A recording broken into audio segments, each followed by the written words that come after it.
God bless you all. Welcome to my friendly maths channel. आइए आज हम discuss करते हैं एक और ही interesting question and important question. इस टाइप के क्वेश्चंस भी कॉम्पिटिटिव एग्जाम्स में और बाकी एग्जाम्स में भी ऑफन पूछे जाते हैं। And the question is a train can travel 50% faster than a car, both start from point A at the same time and reach point B 75 km away from A at the same time. On the way, however, the train lost about 12.5 minutes while stopping at the stations. The speed of the car is, you need to find the speed of the car कितना है बताना है। Options are given, 100 km per hour दिया है, 110 km per hour दिया है, 120 km per hour and 130 kilometre per our. इसमें हमें कौन सा ऑप्शन करेक्ट है देखना। देखिए, जिन बच्चों को इस टाइप के क्वेश्चन समझकर उनके कैलकुलेशंस में प्रॉब्लम आती है तो पूरे वीडियो में प्लीज़ बने रहिए। यहाँ एक एक चीज़ हम डिटेल में डिस्कस करेंगे। ओके, अभी क्वेश्चन में क्या दिया है, train can travel 50% faster. Speed of the train जो है वो कार के स्पीड से 50% ज़्यादा है। Right everyone, 50% means 50 upon 100 that is equal to 5/10 हो जाएगा। 0 0 कैंसिल होके 5/10, जब आप 5 को 10 से डिवाइड करोगे सो 0.5 हो जाएगा। 5/10 is equal to 0.5। Okay, I hope ये क्लियर हो रहा है आपको। तो इसे कैसे मानेंगे, अगर हम speed of the car x मानेंगे, x मीन्स 1x है। अगर स्पीड ऑफ द कार 1 है तो 50% मीन्स 0.5 हो रहा है। 1 प्लस 0.5 देखिए, 1 प्लस 0.5, 1 मीन्स 1.5, तो ये हो जाएगा 1.5। इस तरह लेते हैं। जिन बच्चों को यहाँ प्रॉब्लम आ रही है उनके लिए मैं बता रही हूँ, जिनको आता है वो प्लीज़ इस पार्ट को इग्नोर करके आगे बढ़िए। Let the speed of the car be x kilometre per hour है, then speed of the train कितना हो जाएगा 1.5x किलोमीटर पर आवर। ये दिया हुआ है क्वेश्चन में।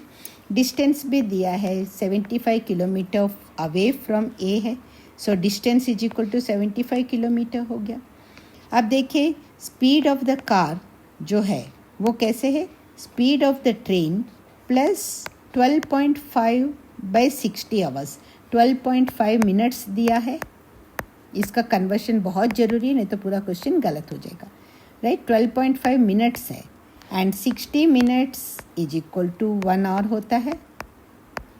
राइट, तो इसीलिए यहाँ पे ये मिनट्स को 1 minute is equal to 1/60 hours हो जाएगा।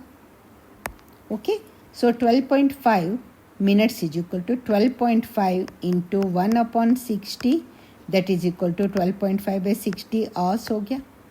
Okay, speed of the car क्या है, स्पीड ऑफ द ट्रेन में ये टाइम भी ऐड करना पड़ेगा क्योंकि स्टेशंस में रुक के हुए उसने इतना एक्स्ट्रा टाइम लिया और फिर भी दोनों साथ साथ पहुंच गए। एक साथ शुरू हुए स्टार्टिंग पॉइंट से और डेस्टिनेशन पर एक साथ पहुंच गए। ये दिया हुआ है क्वेश्चन में। So speed of the car is equal to speed of the train plus 12.5/60 hours है।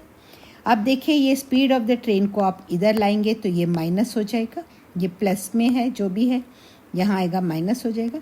सो speed of car minus speed of the train is equal to 12.5/60। यहाँ पे किलोमीटर नहीं आएगा, सॉरी, यहाँ पे आवर्स आ जाएगा। ओके, यहाँ आवर्स आ जाएगा, सॉरी, या ये यूनिट्स।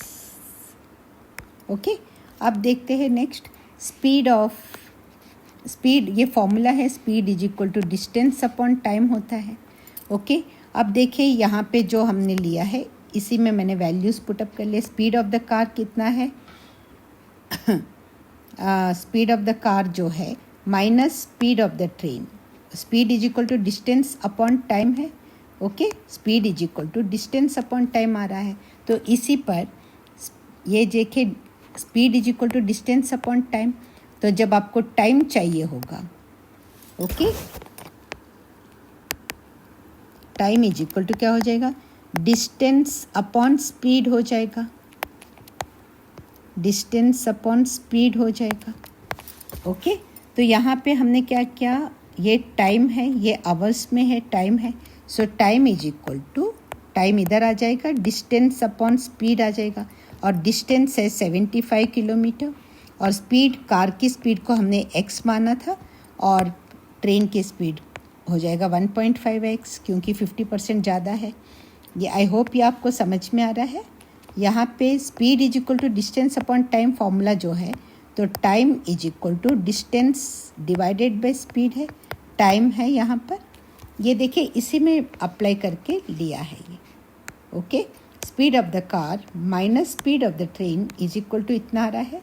तो स्पीड ऑफ द कार जो है वो 75 upon x minus 75 upon 1.5x, क्योंकि ये 75 डिस्टेंस ऊपर इसलिए ले रहे हैं क्योंकि यहाँ हम टाइम कैलकुलेट कर रहे हैं। तो ये फॉर्मूला हो जाएगा time is equal to distance upon speed, distance upon speed. Okay, and ये दिया हुआ है, इसमें से ये माइनस करेंगे तो हमारे पास इतना बच रहा है। अब देखिए यहाँ पे x है, यहाँ 1.5x है, तो 1.5x एलसीएम मान लेते हैं। तो इसको 75 को आप 1.5 से मल्टीप्लाई करेंगे, ओके, और ये 75 को 1 से मल्टीप्लाई करेंगे तो ये एज इट इज़ हो जाएगा। और नीचे हमने एलसीएम लिया है 1.5x is equal to 12.5 divided by 60 as it is है। अब देखिए 75 इंटू 1.5 यहाँ मैंने करके दिखाया है, तो ये आप 75 इंटू 15 कर सकते हैं,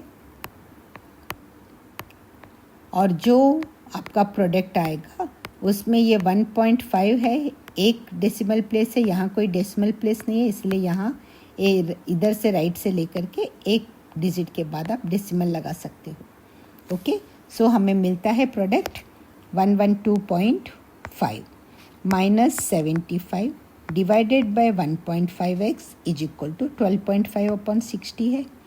अब देखिए 112.5 में से 75 माइनस करेंगे, वो भी मैंने यहाँ करके दिखाया है।